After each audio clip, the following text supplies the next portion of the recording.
So you know how this last year has been pretty crazy with everything going on? I mean, there's been the protests and riots, police brutality, immigrants being locked up at the border, and all the other happenings regarding racism and prejudice in America. I really want to get involved in making a positive change. I'm just not sure how. Plus, it seems like anytime I post something on social media, it just adds fuel to the fire. I want to be part of the solution, not part of the problem. Yeah, I know what you mean. When I think about the problems that we face, I sometimes just get really hopeless and feel really helpless.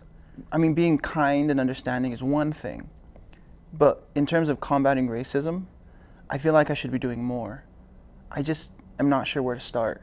By the way, have you ever heard of the show Avatar: The Last Airbender? Yeah, I love that show. It's awesome, right?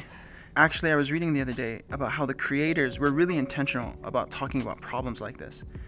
And the fact that the show is almost 20 years old really makes it clear that these problems are ongoing and they're super important. Specifically, I'm thinking about Zuko's transformation throughout the series and how that can give us some insight into these issues. Yeah, that's a really good point. I mean, Zuko goes from being this total fanatic firebender to being one of the Avatar's best friends.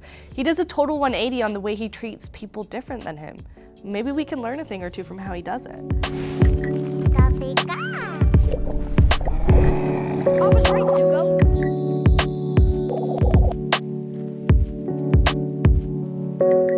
So, Prince Zuko is one of the main characters in the series, right? He's the son of the Fire Lord and the heir to the Fire Nation throne. And as the Fire Lord's son, he has a ton of pressure on him to carry on the family culture. But unfortunately, that culture has been defined by waging war and oppressing other people. Well, and then Zuko's father banishes him and won't let him come home until he captures the Avatar. Yeah, after that, he becomes completely obsessed with Aang and thinks of nothing else. The only view I'm interested in seeing is the Avatar in chains. Even when Aang shows kindness towards him, Zuko freaks out and fire blasts him. If we knew each other back then, do you think we could have been friends too?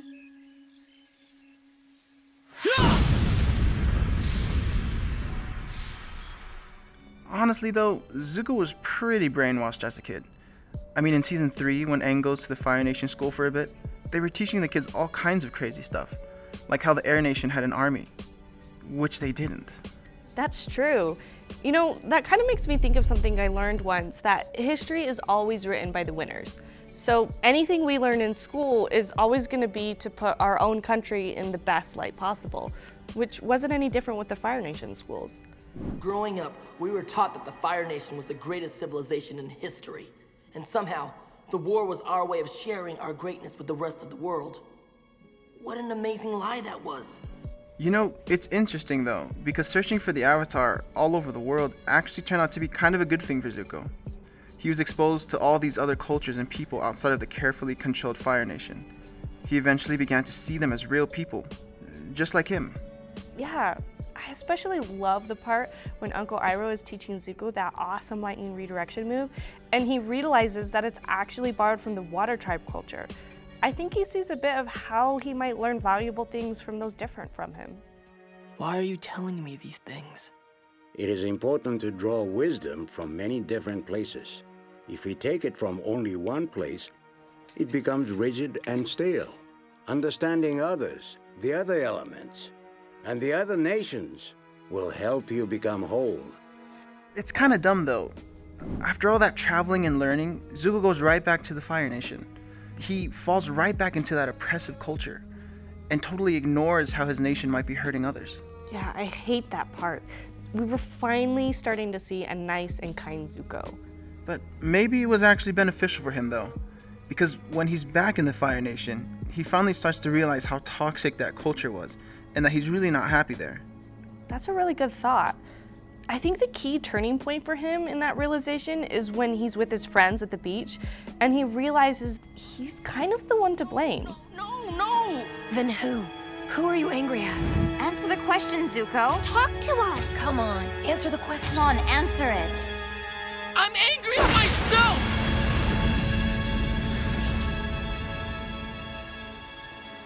Why? Because I'm confused. Because I'm not sure I know the difference between right and wrong anymore. Even though he's learned a lot, he hasn't changed on the inside though. He still has to adjust his behaviors and attitudes to match what he's learned. In fact, this is such a hard process that he becomes physically ill at one point and later loses his firebending. What was that? You know, it can be really uncomfortable to recognize some of the privileges and prejudices that we've developed subconsciously. But good things always come out of it. Totally. I know that I really struggled when I first learned about things like white privilege and systemic racism. I am participating in a historically established system that benefits me because of my skin color. I don't know what I can do to make up for those unearned privileges. I do realize that any discomfort I have experienced is in no way comparable to the horrific things that people of color have had to deal with. That's really true. I think Zuko's story can still give us some really good insights on how we can right the wrongs that we've participated in. After realizing that he was on the antagonizing side of the war, he leaves the Fire Nation to join the Avatar and fight to bring peace back to the world. He takes time to get to know Aang and his friends. He listens to their stories about the personal injustices they had suffered at the hands of the Fire Nation. And then, he even tries to help make up for those injustices in any way he can. I'm going with Zuko. What? Everyone else went on a life-changing field trip with Zuko. Now it's my turn. I also think that it's really interesting that at the end of it all, Zuko ends up going back to the Fire Nation, but not like before when he just melted back into its oppressive culture, but this time to make a change from within. It's really cool how he becomes the new Fire Lord and helps reshape the entire culture of his nation. Yeah, I think this gives us some really good steps on how we can go through a similar process as Zuko and start making positive change. And also become advocates of social justice, just like he did. Okay, so to boil it all down, first we need to recognize our positions within society and any privileges that might come with. Our community, race, class, gender, all affect the way that we see and interpret the world.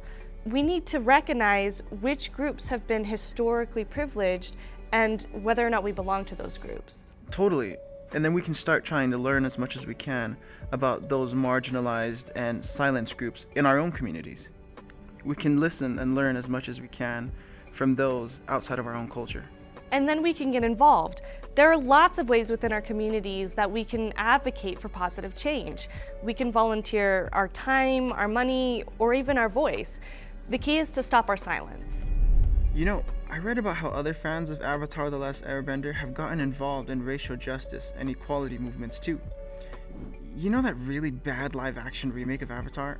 Well, all the main characters were cast as white, and most of the villains were cast with people of color. Obviously, fans were super upset because they got the characters totally wrong, but some took their feelings and decided to do something about it. They banded together as a community to advocate for more accurate representation. The fan base went even farther and started speaking up against whitewashing, or race bending as they coined it, in other Hollywood films like Prince of Persia and Ghost in the Shell. If you want to get more involved, we've compiled a list of resources in the description to help you in each of the 3 steps that we've outlined. If you know anybody who's wondered how they might get involved, or if they just love Avatar, send them this video. Thanks for joining us. We hope to see you next time.